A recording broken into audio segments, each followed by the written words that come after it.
know, when you're growing up and you grow up so strict, you forget to laugh and forget to have fun. I remember one time me and Lisa, we were dating, or maybe we're married. We were married. We was married, and she just was having fun. So with me, and so she was like, "Oh my God, I locked my keys in the car."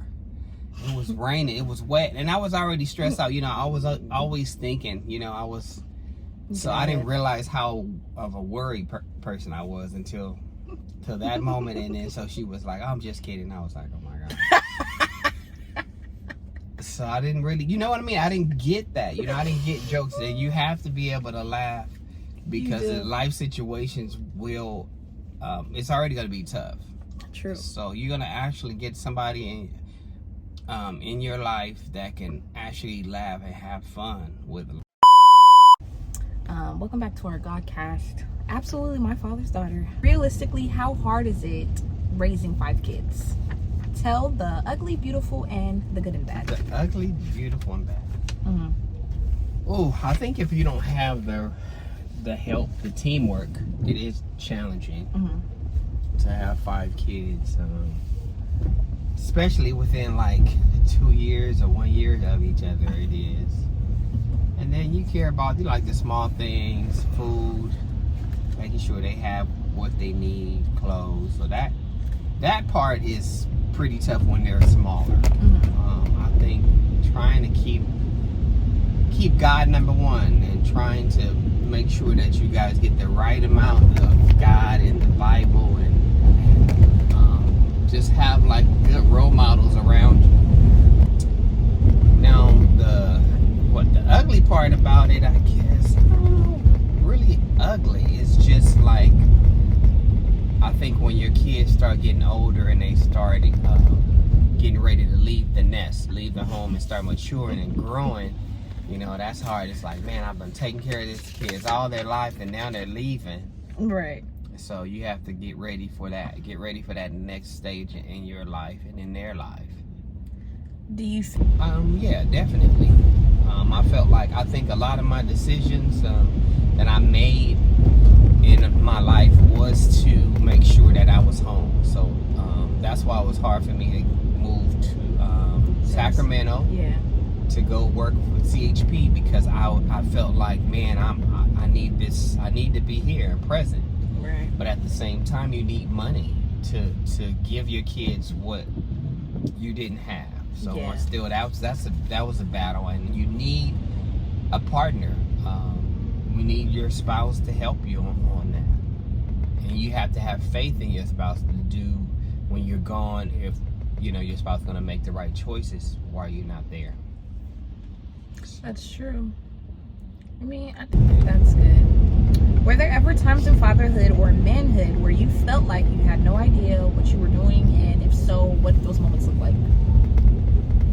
I think all the time. I don't think there's not a book that was given to you to say, hey, this is what you need to do when this happens, or this is what you need to do when that happens. I was always kind of like nervous. My nerves are always bad because it's the unknown. Life is about the unknown.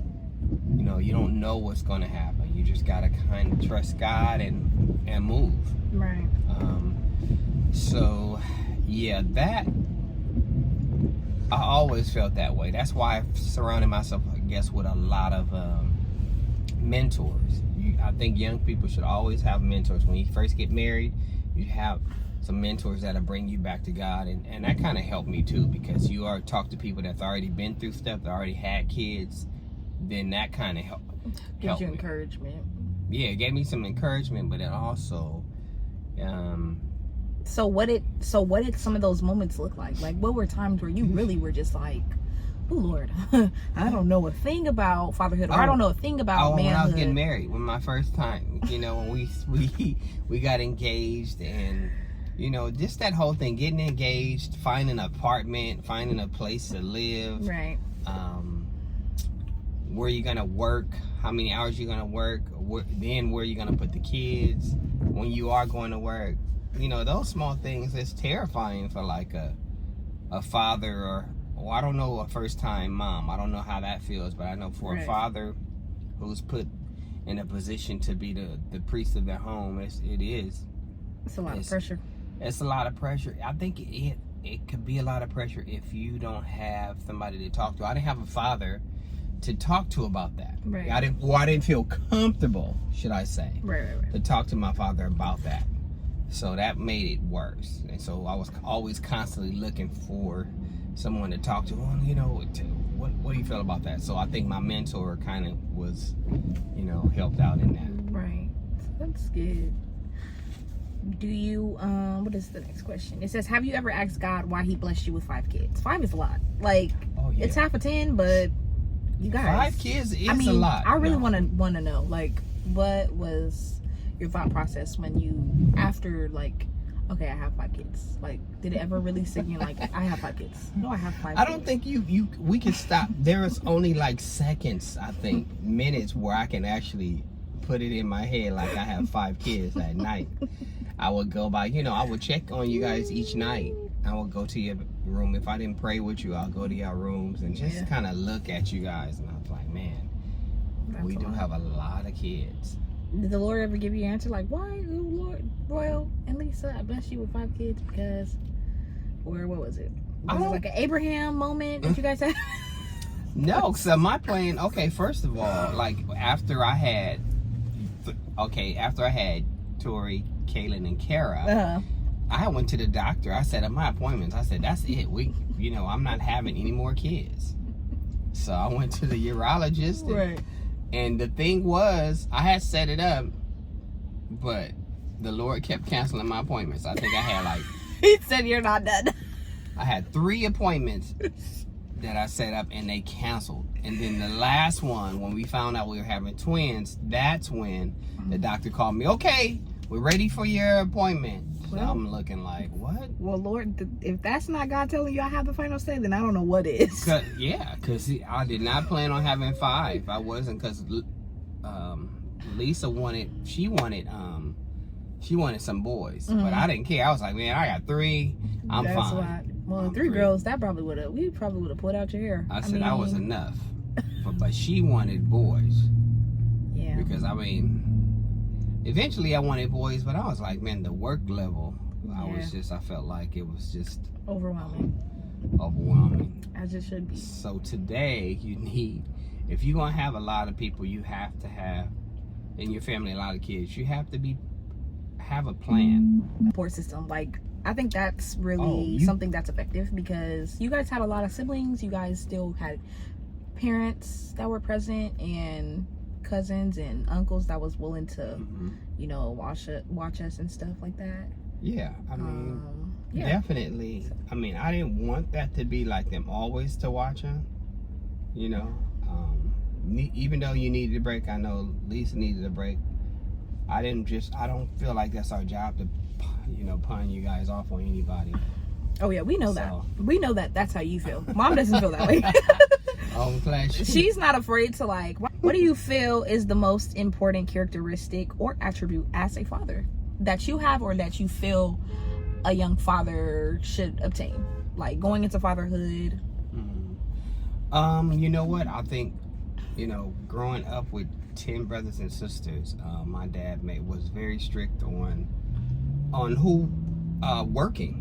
Like, he didn't believe that a man should be going to sleep past 8 o'clock or 8:30 in the morning. What? Yeah, that means that he would wake us up with water. Okay. Water in the morning. I think every man should have some type of work ethic so that it won't be a strain, for you to get up and go to work for your family. Yeah, and, for sure. And then, having a relationship with God, you can't leave him out.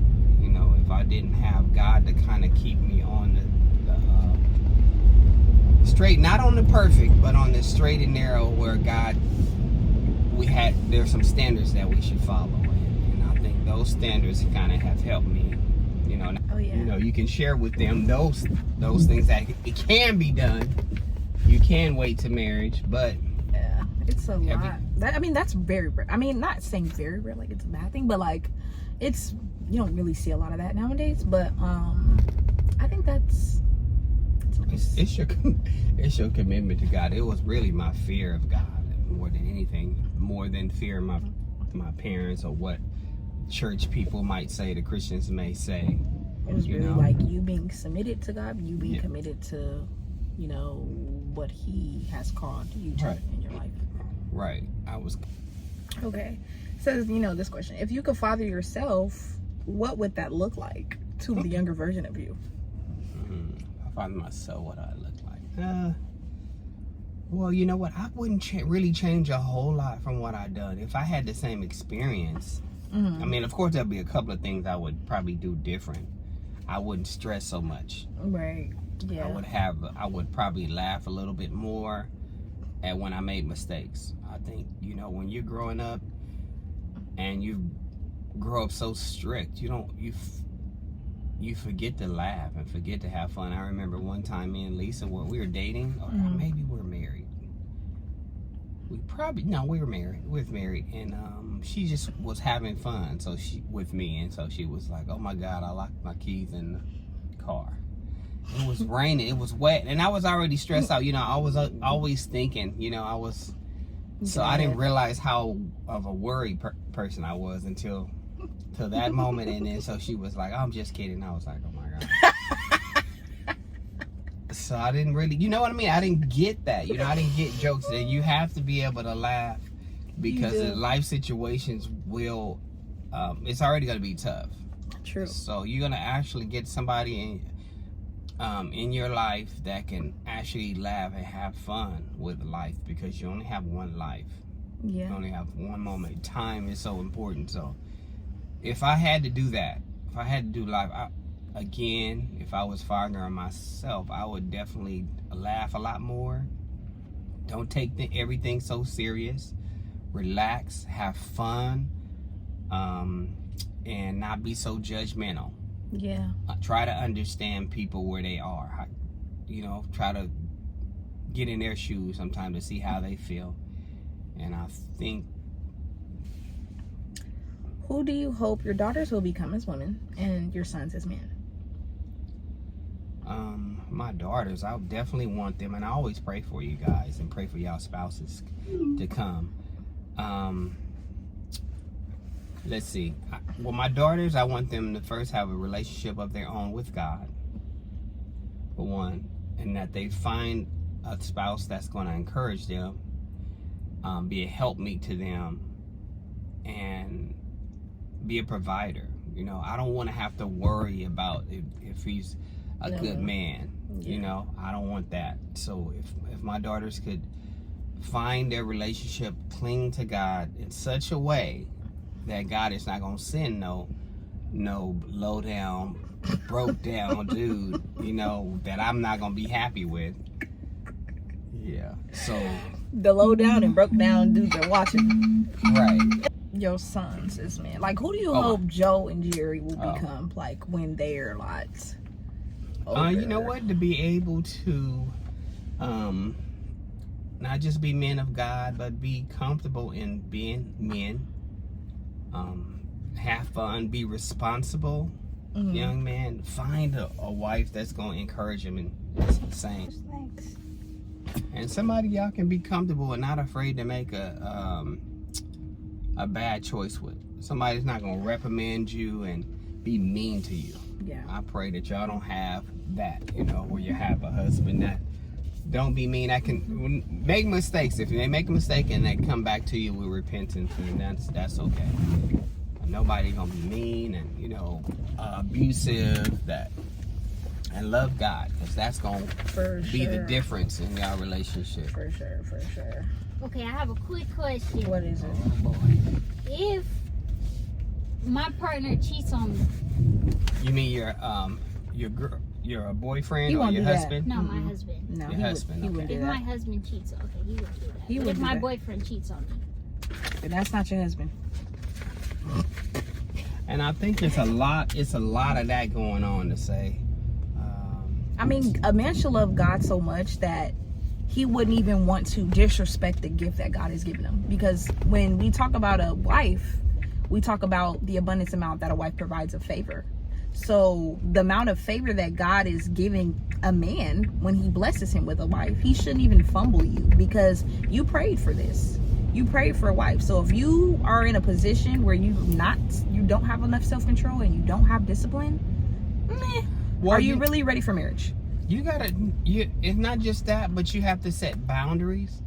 And I think too, also, like, if men are having sex or women having sex outside of marriage, sometimes that might cause them to, you know, want to cheat, because you've already, you know, you kind of already been with somebody before.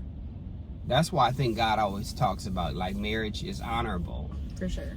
Is because, you know, you try to keep that. Now, I see beautiful women, like, as well as your mom sees handsome, attractive men. But, you know, our commitment to God and each other. You know what I mean? And then you have to look at that. They have to have morals. That's why you need God in your life, to have morals and values, to say, yeah, she's pretty, but what am I going to give up? What am I giving up to do that to her? What can happen? The family's going to be upset with me. Your wife is going to be upset. You can bring a child, unwanted child, in your relationship. Yep. Your trust, you have to build trust again. You could bring diseases to your family or your wife. So if the man cheats on you, then he never was yours. If your husband cheats on you, he never was. I'm so scared of God. I'm so fearful of God that I will run.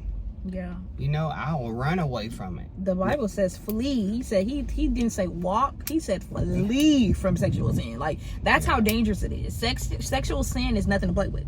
It's like fire. Don't do it. So here's an example. Okay, I'm away at college. I don't think I'm dating your mom. I think I broke up with your mom. But so I was invited to a couple of people's houses. Didn't even think of it. A white girl was like, hey, I got the test to this. I have because I was doing pre-calculus. I was like, dude, I really need this test. I don't want to fail. You know, my mom is paying for my school. So she would make up excuses one day, and I'm like, hey, you got that test? She was like, no, tomorrow, definitely tomorrow. So, all right, tomorrow I run into her. The next day I run into her.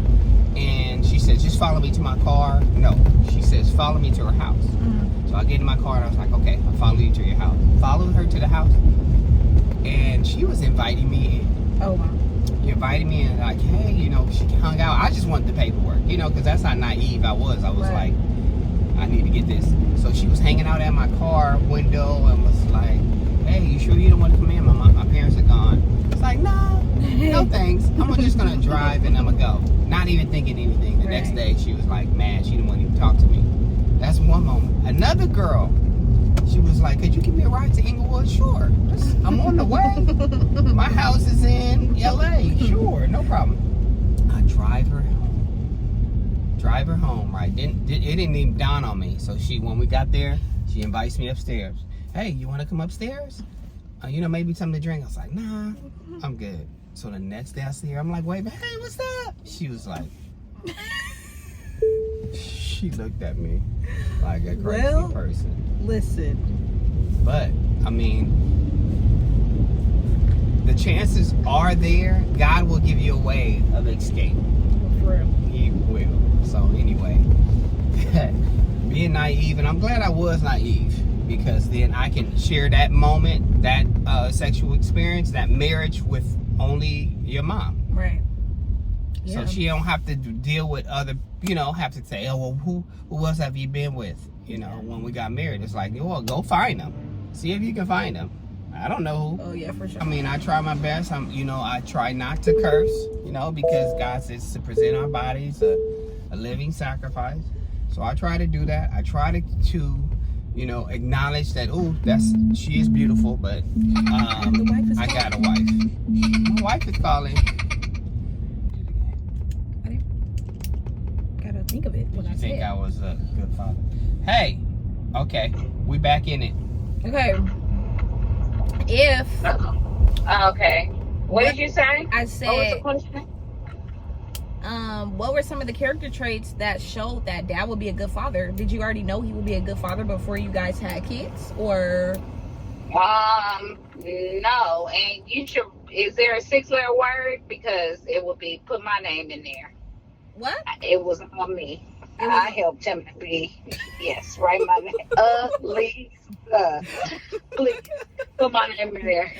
What are you talking about? Oh my gosh, you're so funny. What are you talking about? Lisa. Can my name fit there? Yeah, Okay. I can put your name in the thing. I don't mind. I don't know what she's talking about. No, I was really afraid because your dad, he had a good example, but he had a bad example. You know, so I didn't know what I was gonna get. You got a great thing. You really did. I mean, it could have been the worst or the bad. Well, you know what? So that, I guess that wasn't a question. I don't think she answered it, did she? I think she answered it. Oh, okay. She said it was her. It was her. No, I didn't necessarily. I knew that he was a hard worker, and I knew that he loved right. You know, like he don't like wrong. He don't like to be wrong. He don't like for people to do wrong. So I knew that and then I knew that he loved God, so he's always gonna be right. So I would get my belt when I get home. because he don't have no peace because he won't accept this pastor role that I've been offering him. Now those are none of the questions. I don't want to be a PK. I don't want to Yes. be a PK.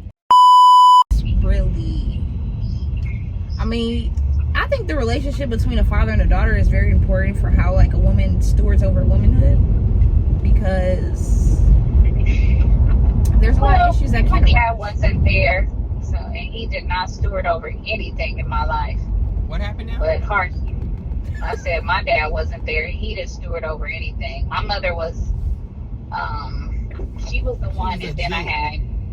I had older, I Cousin have T. older friends, yeah.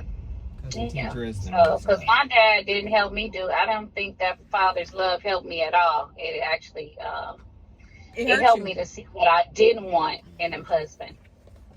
That's what it did help me see. I mean, and you turned out Did he okay. hug you and kiss you, when you was growing up? No, he kicked me.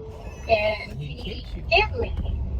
Kicked me. But Yes. that explains a lot, Mom. K-I-C-K? Not a Huh? K-I-S-S. K-I-C-K. No, he Yes, kicked like- her. He kicked her, like he kicked did. her. He kicked, he hit, he yelled. But He didn't repeat himself, and I used to hate trying to figure out what he said. oh yeah, he because does only that. said it one time. He did So that. I would be like, what? And me and Antoinette would be trying to go to the store, go to the room, That's go hilarious. to. We couldn't figure it out. No. But I think it shows. I mean, I think no, not that. But I'm saying like with other people. You think it shows? No, I'm thinking like, cause you can see who like is more feminine. I feel like a father sets the tone for like a feminine space for like a daughter to be more feminine. If you like don't say you do have a present father, but they're not really like present in a way where they are masculine. They show you how to do things. And they show you how to, you know, trust and be secure in a man. Then, you know, you kind of have to like get it on your own, and you operate in your femininity and your masculinity at the same time. Like, okay, I got to figure this out. I got to make things happen. You're a little bit more independent. Well, I like being independent because I don't ever want to rely on no man or no nigga to make ways and open doors for me. But you do have a good man that you can rely on. You know, despite your independency, which I He appreciate stresses because me out. He stresses me out a oh, lot. No, he doesn't. He does. You're kidding, but He's a worry wart, and I'm the opposite of that. but you guys have a good balance. Well, if he comes over to my side and stop worrying so much, I just want him to be free. but he will not be. He's free. We would just say, Dad just told me that already, like earlier. What? About how about you were free? I am. I'm more carefree, and he is like, he'll worry himself till he get an ulcer in his stomach. Oh God. Oh God, I'm sick. I gotta Oh reject God, I it. can't. Yeah, you gotta You know, relax. I gotta reject but it. you can reject it, but this is what I have seen over the years. So it's just my experience, and that's not knocking anybody. Yeah. Now, am I expecting better from him in my latter part of my years? Because I have less years before me than I do behind. For sure. So I just want him to do better in my 50s. You know, show me something different, please. I'm Show sure me how to it'll work. work out on faith. I don't know. What did you say, Mom? I said, show me how to walk out on faith. Now, my husband will pray, he will fast, he will touch and agree, but yet he's like Thomas a little bit. You know, he want to see those nails, he want to feel those nail scarred hands, you know?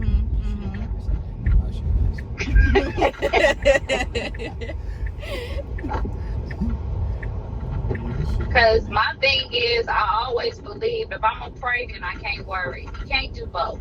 That's true. Now that's true. You preaching the word. Yeah, that's just how I believe. But he prays and he worries. Oh yeah. And I'm like, it's all good, you know, because some people, they have a hard time trying to release the fear and the what do you call that? It's the overwhelmness that they have, you know?